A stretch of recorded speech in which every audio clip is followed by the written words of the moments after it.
Baik, Bismillahirrahmanirrahim. Assalamualaikum warahmatullahi wabarakatuh.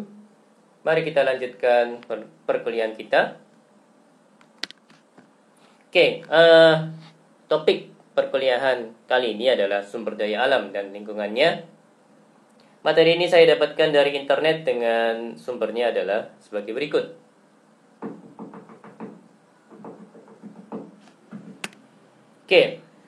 Ilmu lingkungan adalah suatu studi yang sistematis mengenai lingkungan hidup dan kedudukan manusia yang pantas di dalamnya. Perbedaan utama ilmu lingkungan dengan ekologi adalah adanya misi untuk mencari pengetahuan yang arif, tepat atau valid, baru, dan menyeluruh tentang alam sekitar dan dampak perlakuan manusia terhadap alam. Misi tersebut untuk menimbulkan kesadaran, penghargaan, tanggung jawab, dan keberpihakan terhadap manusia dan lingkungan hidup secara menyeluruh. Timbulnya kesadaran tersebut sejak lama. Plato pada abad 4 sebelum Masehi yang telah mengamati kerusakan alam akibat perilaku manusia.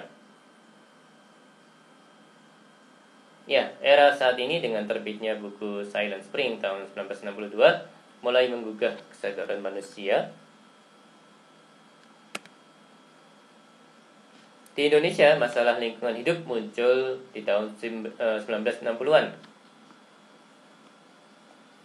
Ilmu lingkungan meliputi hubungan interaksi yang sangat kompleks sehingga untuk memudahkan mempelajarinya dan dilakukan dengan berbagai pendekatan antara lain homeostatis, energi, kapasitas, simbiosis, dan sistem dan model.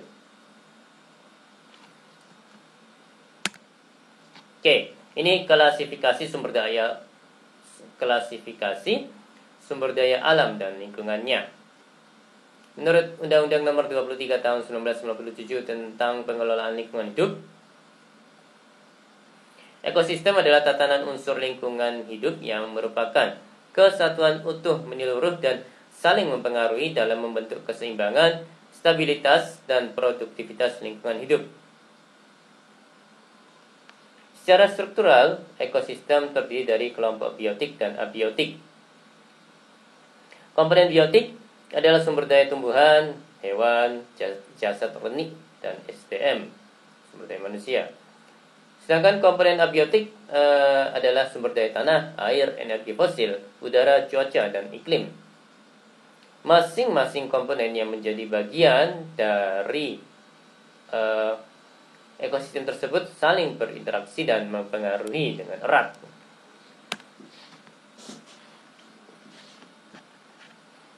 Fungsi ekosistem. Terdapatnya aliran ke dalam ekosistem dan terjadinya daur materi di dalam ekosistem. Kedua hal tersebut dapat diamati pada 1. Proses produksi dan dekomposisi. Yang kedua, rantai dan jaring makanan. 3. Adanya tingkatan tropik di dalam ekosistem. Yang keempat, terjadinya daur geokimia yang berlangsung terus-menerus dan berkesinambungan. Energi adalah segala sesuatu yang dapat melakukan pekerjaan. Mungkin lebih pas segala sesuatu yang dapat dipakai untuk melakukan pekerjaan ya Mas dan Mbak sekalian.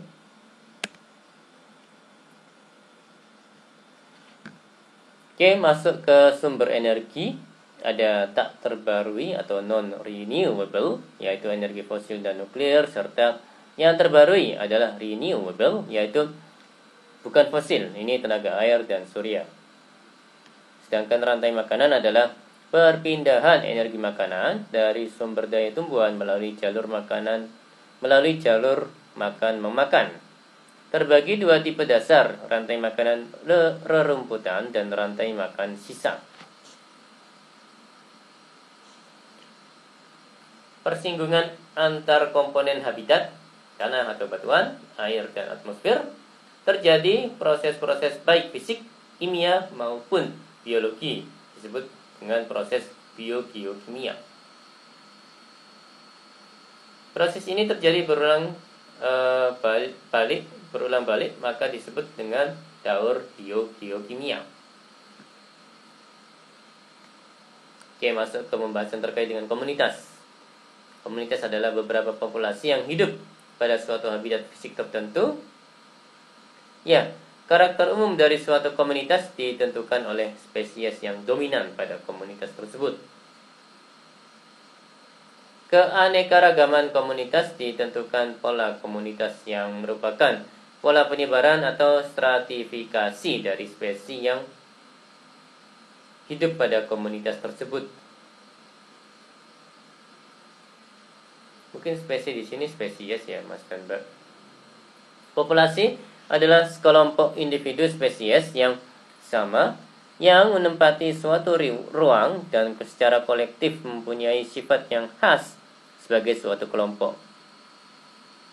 Faktor keseimbangan yang mendorong perkembangan populasi antara lain laju reproduksi, penyebaran, mekanisme pertahanan diri, dan kemampuan bertahan pada kondisi sulit.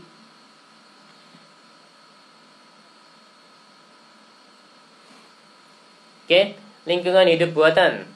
Dalam kehidupannya, manusia memerlukan tempat untuk bernaung dan melindungi diri.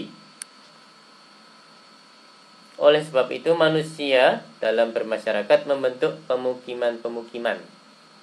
Pembangunan pemukiman diperlukan keseimbangan dengan ekosistem sehingga tidak melebihi daya dukung lingkungan. Oke, untuk itu perlu strategi berdasarkan kelanjutan dengan pendekatannya, ya, memperbaiki dan menjamin penyediaan air bersih, meminimumkan masalah pembuangan limbah, kemudian ada juga memaksimumkan pemanfaatan sumber daya yang ada, dan memadukan pemeliharaan dan pelayanan pemukiman dengan penyediaan lapangan pekerjaan, pembangunan masyarakat, dan pendidikan. Faktor yang perlu diperhatikan dalam pengelolaan lingkungan hidup untuk dapat menilai berfungsinya suatu lingkungan hidup yaitu mempunyai keanekaragaman jenis yang tinggi, kemudian keterkaitan baik antar jenis kehidupan maupun dengan lingkungan fisik, kemudian efisiensi dan efektivitas penggunaan energi yang tinggi. Oke, industri merupakan usaha dalam pengelolaan sumber alam yang diklasifikasikan menjadi industri primer, sekunder, dan tersier. Industri mempunyai ciri dan karakteristik yaitu industri hulu, hilir, dan kecil.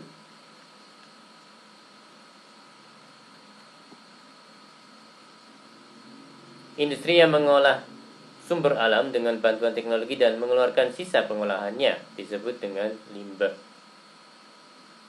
Limbah industri yang berbahan kimia dapat menimbulkan pencemaran. Untuk menyerasikan pertumbuhan industri dengan menjaga kondisi lingkungan fisik dan lingkungan sosial sekitarnya, diperlukan cara yaitu dengan menempatkan industri di kawasan khusus, jadi tidak bercampur dengan perumahan gitu ya.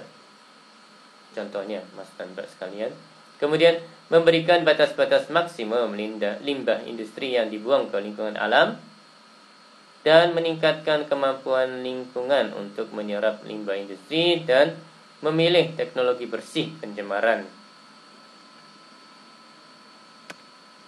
Oke, ini permasalahan sumber daya alam. Permasalahan sumber daya alam adalah ketersediaan dan penggunaannya yang tidak merata. Untuk memenuhi standar hidup manusia secara global, maka penggunaan sumber daya alam diperkirakan akan terus meningkat. Agar daya dukung tidak terlewati, dibutuhkan pengelolaan SDA atau sumber daya alam. Untuk SDA yang bersifat terbarui, perlu diperhatikan maksimum sustainable yield sehingga manfaat dapat berkelanjutan.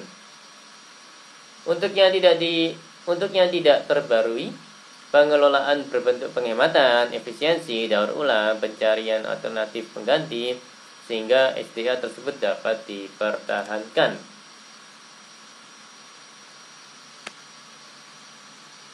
Oke, masuk ke pembahasan terkait dengan sumber daya alam terbarui. Ya, SDA yang terbarui, ya, sumber daya lahan dan hutan. Sumber daya lahan di dunia terutama digunakan untuk lahan pertanian pangan. Sumber daya lahan menurun disebabkan antara lain oleh erosi, penggurunan, dan peruntukan lahan yang tidak terkelola dengan baik. Degradasi lahan karena erosi dipercepat oleh perilaku manusia yang salah dalam membuka dan mengelola lahan. Pengolahan lahan harus didasarkan pada karakter dan kemampuan lahan.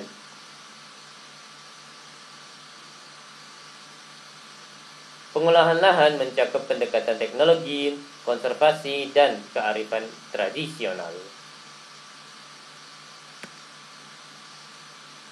Oke, sumber daya hutan merupakan SDA yang terbarui yang banyak digunakan atau dimanfaatkan untuk berbagai kepentingan manusia. Kerusakan sumber daya hutan, terutama hutan tropika, mencapai kecepatan yang mengkhawatirkan. Oke, masuk ke pembahasan terkait dengan sumber daya alam tak terbarui adalah sumber daya yang keberadaannya di bumi terbatas, dapat habis dipakai dan oleh proses alami tidak dapat diadakan kembali dalam waktu yang relatif singkat. Contohnya adalah sumber daya mineral dan bahan tambang serta energi fosil.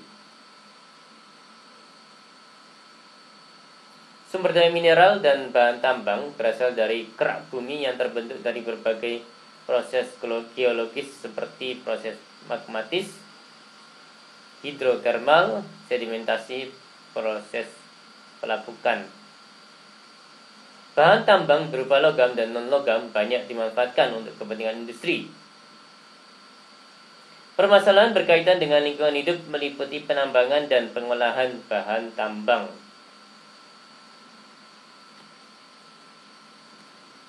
Oke, strategi pengolahannya, penggunaan sehemat mungkin, daur ulang, pencarian bahan pengganti terutama dari sumber daya jenis baru, kemudian sumber daya fosil berasal dari proses fosilisasi bahan organis jutaan tahun. Contoh, batu bara merupakan fosil tumbuhan, minyak bumi, dan Contoh, batu bara merupakan fosil tumbuhan, minyak bumi dan gas alam dari fosil organisme perairan. Seperti itu ya Mas dan Mbak. Oke. Penggunaan energi saat ini masih didominasi oleh energi fosil sehingga cadangan akan habis tidak lama lagi. Energi fosil menimbulkan dampak lingkungan yang tidak kecil dari kegiatan penambangan, pengangkutan, pemrosesan, dan penggunaannya, terutama pembakaran fosil yang meningkatkan konsentrasi CO2 di atmosfer yang pada gilirannya menimbulkan pemanasan global. Energi fosil tidak dapat didaur ulang. Strategi pengolahannya meliputi penghematan dan pencarian energi alternatif yang lebih ramah lingkungan seperti energi matahari, air, dan geotermal.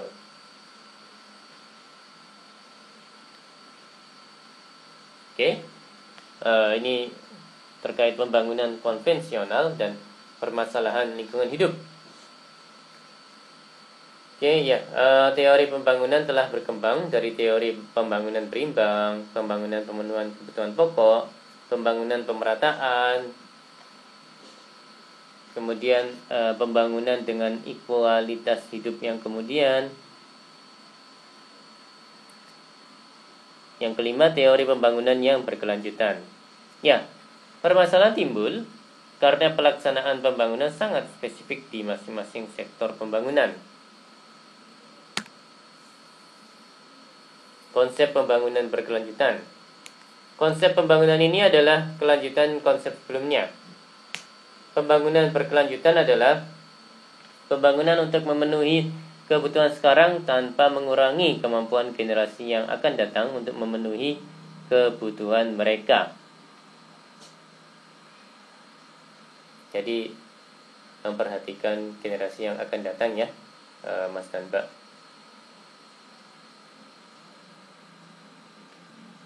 Pembangunan berkelanjutan memperhatikan generasi yang akan datang. Oke.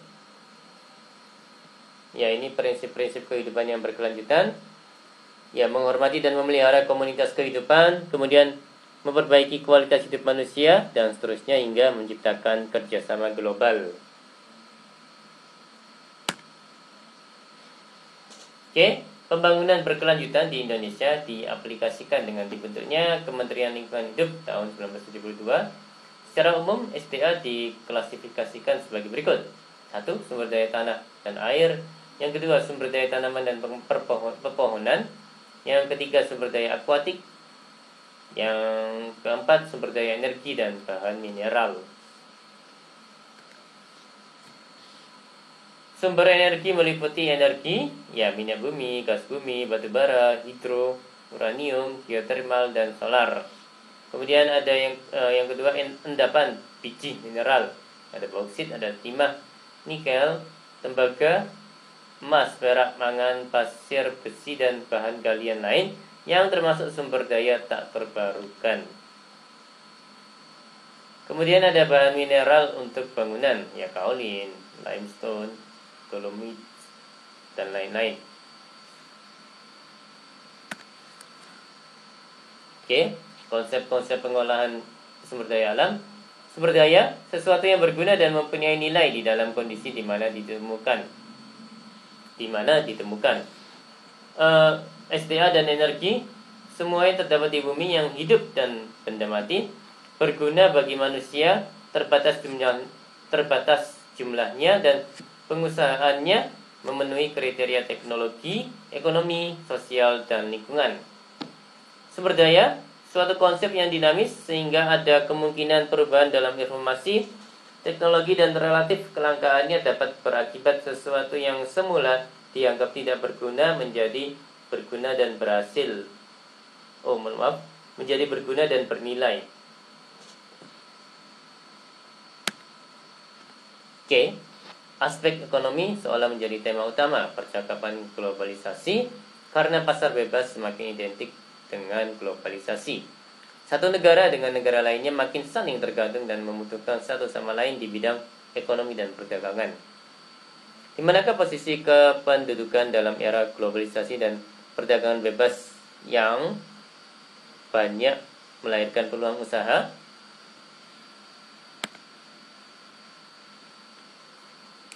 Oke, ini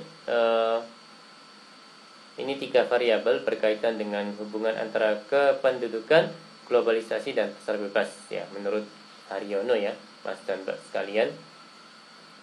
Yang pertama, kondisi dan kemampuan penduduk sangat erat kaitannya dengan tumbuh dan berkembangnya usaha ekonomi.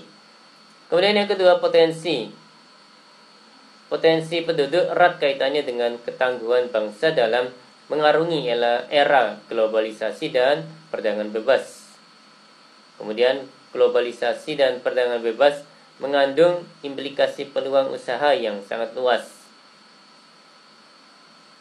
Ketiga hal tersebut dapat diterjemahkan dalam bahasa demografi, yaitu sumber daya manusia yang andal yang hidup dalam lingkungan keluarga sejahtera. Seperti itu ya Mas dan Mbak.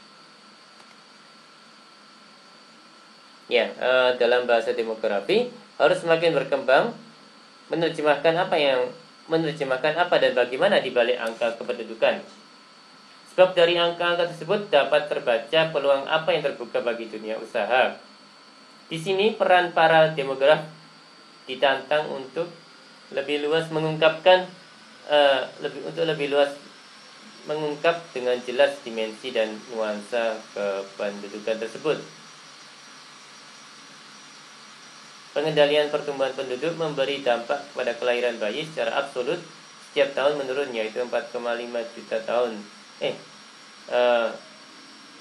Saya ulangi, pengendalian pertumbuhan penduduk memberi dampak kepada kelahiran bayi secara absolut setiap tahun menurun. Ya, ini setiap tahun menurun, yaitu 4,5 juta pada tahun 1995 menjadi 3,4 juta di tahun 2020. Ya, ini ya perkiraan perkembangan penduduk perbandingan di tahun 1995 dan 2020. Oke, masalah kependudukan dan lingkungan hidup. Masalah global dan sektoral. Contoh permasalahan lingkungan global, ada pertumbuhan penduduk, ada penggunaan SDA yang tidak merata, penggunaan SDA yang tidak merata, kemudian perubahan cuaca global karena berbagai kasus pencemaran dan gaya hidup yang berlebihan, kemudian penurunan keanekaragaman hayati akibat perilaku manusia. Contoh permasalahan lingkungan sektoral ya terjadi pada ekosistem seperti pertanian, hutan, pesisir, laut, dan perkotaan. Oke, ini pendekatan untuk mengatasi permasalahan lingkungan hidup. Cara ilmu pengetahuan dan teknologi, ya ada ekonomi, penegakan hukum, dan etika lingkungan.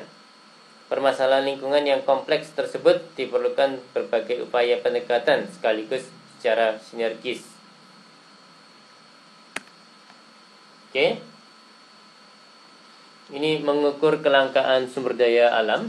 Masalah timbul karena ketidakseimbangan antara sumber daya yang tersedia dengan kebutuhan manusia yang terus meningkat. Ada 4 masalah. Ya, kependudukan dengan lingkungan hidup, kemudian produktivitas lahan dengan manusia, kemudian kualitas lingkungan dan penyebaran sumber daya. Ya, sumber daya alam dan alam serta pembangunan ekonomi. Pembangunan ekonomi dibarengi dengan pertumbuhan ekonomi, tetapi pertumbuhan ekonomi belum mencerminkan terjadinya pembangunan ekonomi.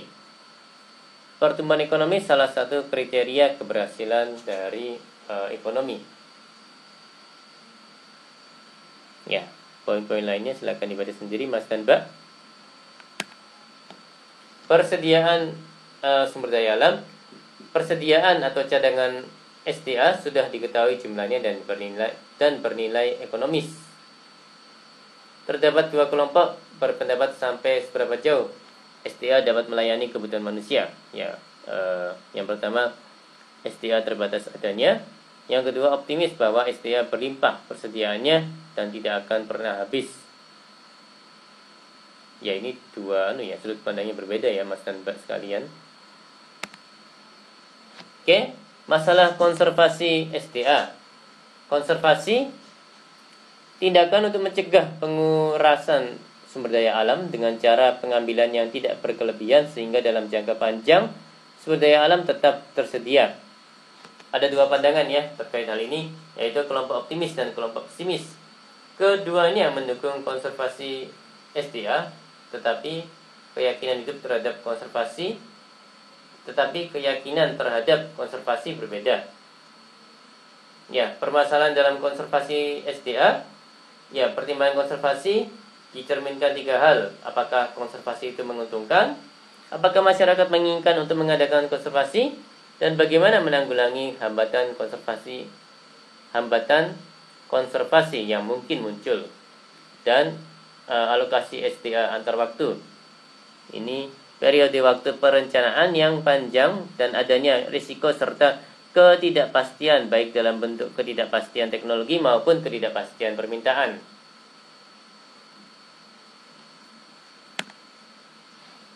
Oke, ini sumber daya alam dan alam serta pembangunan ekonomi. Keterkaitan antara SDM dan SDA dengan pembangunan ekonomi ditunjukkan oleh konsep produksi. Dalam rangka memacu pertumbuhan ekonomi, pengembangan SDM mutlak diperlukan.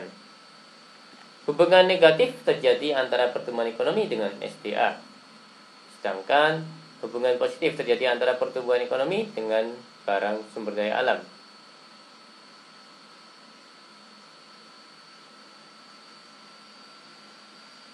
Ya, poin lainnya silakan dibaca sendiri ya Mas dan Mbak. Oke, persediaan SDA sepadan dengan kata reserve atau stok atau cadangan SDA. Cadangan SDA yang sudah diketahui jumlah dan bernilai ekonomis. Ya, ini tadi sudah sempat dibahas juga ya. Terdapat 2 kelompok yang mengatakan sejauh mana SDA dapat melayani kebutuhan manusia. Jadi ada yang kelompok pesimis, SDA terbatas adanya. Kemudian optimis, SDA berlimpah persediaannya dan tidak akan pernah habis. Oke, masuk ke prinsip dan usaha pelestarian SDA dan lingkungan. Sasaran konservasi yang ingin dicapai dari Undang-Undang Nomor 5 Tahun 1990. kalau saya tidak salah, adalah menjamin terpeliharanya proses ekologis yang menunjang sistem penyangga kehidupan bagi kelangsungan pembangunan dan kesejahteraan manusia. Perlindungan sistem penyangga kehidupan.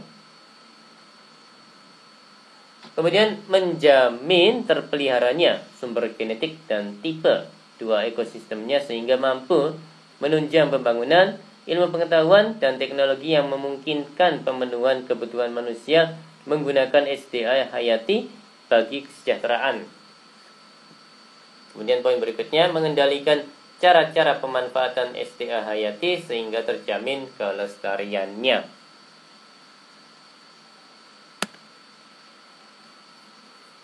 Oke, pengelolaan dan pemanfaatan untuk sumber daya hutan dalam rangka kesinambungan usaha perlindungan hutan dengan maksud konservasi yang dilakukan usaha untuk mencegah terjadinya kerusakan agar kelestarian hutan dapat tetap terjaga. Oke, manusia bukanlah pemilik melainkan bagian dari struktur ekosistem. Kemudian memberikan kewajiban kepada manusia sebagai bagian dari suatu generasi untuk menjaga dan memelihara bumi agar tidak mengurangi fungsi dan manfaatnya terhadap manusia lain dalam generasi yang akan datang. Oke, ini perlindungan hutan pasal 47 Undang-Undang nomor 41 tahun 1999.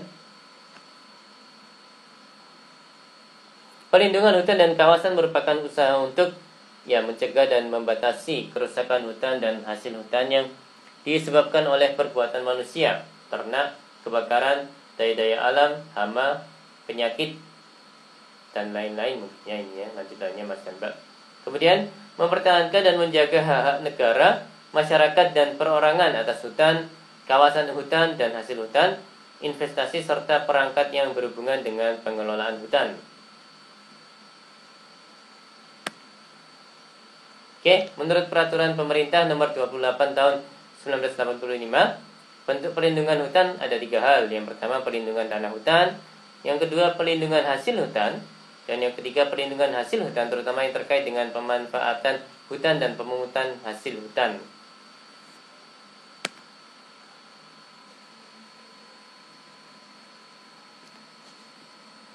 Baik, demikian perkuliahan kali ini. Terima kasih atas waktu dan perhatiannya. Mohon maaf kalau ada hal-hal yang salah. Kita jumpa lagi insyaallah di lain kesempatan. Saya akhiri, wassalamualaikum warahmatullahi wabarakatuh.